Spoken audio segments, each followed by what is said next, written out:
This video takes you through manual electrical design in 1 minute. First, we select the device configuration in the upper right corner.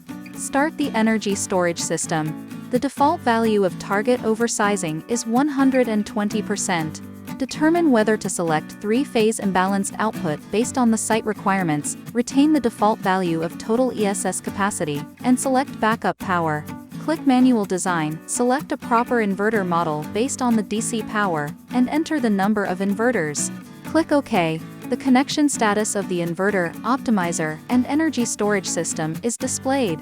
Click MPPT1 String 1. The PV modules and colors are selected. If you are not satisfied with the component connection, we can take MPPT2 String 2 as an example to disconnect. Click the component, the minus sign indicates disconnection. We can click the minus sign to disconnect the components in turn.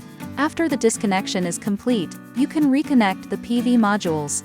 Click the PV module. The plus sign indicates that the PV module is connected. Then, connect the PV modules in turn. After the connection is complete, select the proper inverter and MPPT. On the right, you can see that the connection is successful.